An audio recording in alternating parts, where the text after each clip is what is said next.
Hey, welcome to Dada's Old Legos. We've got some new Legos that I've constructed into sundials. So these are reading the time currently on them. If you're not familiar with the sundial, if you line it up with the north, you can actually get a shadow to be cast on this circle at the hour. So it's kind of hard to see right now on this sundial, but the shadow is being cast around 9 o'clock, and there's the shadows coming through there. Now these guys are actually a little bit easier to read because they're fixed and they're already pointed north. You can either use the compass to get it pointed north, or if you know the time of year and the time of day, you can get this to point north, and that will give you the readout for that time if you're pointing it north. So if you get these things pointed north, what you can do is you can read it. So like this would be at like 6 a.m., 7, 8, and 9. So we're on the hour. We're at 9 o'clock with this larger sundial. And then you've got 10, 11, 12, then 1, 2, 3, 4, 5, and 6 p.m. So the shadow's kind of coming in due to the path of the sun being in the plane of this back plate.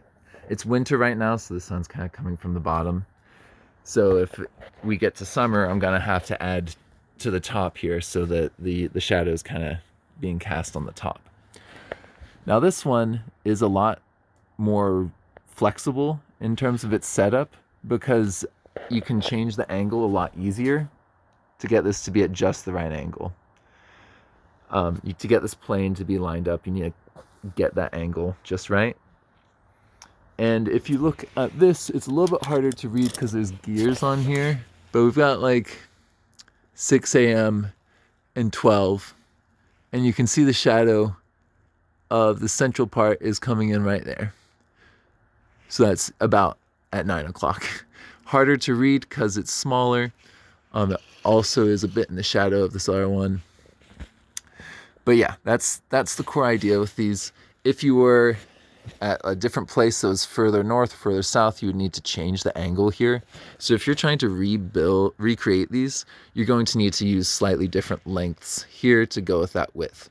It's just some math. If you know your right triangles, your SOHCAHTOA, you can figure out what lengths this length and that length need to be to get you the correct angle. For me, where I'm living, it's like 37 degrees basically. So these are at an angle of about 37 degrees. Yeah. If you're at a latitude of like 45 degrees, you just gotta correct it so it's like at a 45-degree angle. And if you do that, this should line up so that each hour is like 15 degrees. So like 24 hours in a full rotation, or 12 hours and a half rotation. So yeah, it's just a little math, and you can get readouts of your time. This one you could probably rebuild and then just get it to the angle that you need basically anywhere on the planet. Like if you were at the equator, it'd be like that. If you're at like the North Pole, you'd have it like facing up, but it would be at that angle. So you want to get this thing set up for the angle of where you are on the planet, and it should give you the correct readout. But you got to get it lined up north, and you got to get it exactly at the right angle. It's kind of easy because I got these two plates next to each other, so I can kind of cheat a little bit. Another interesting thing, if you have the compass and you know the time, well then you can figure out the time of year using this guy, because the central piece will only read out the correct time if you've got like the correct month on there. So yeah, you can use these sundials to figure out your time of year as well as the specific time of the day. Yeah.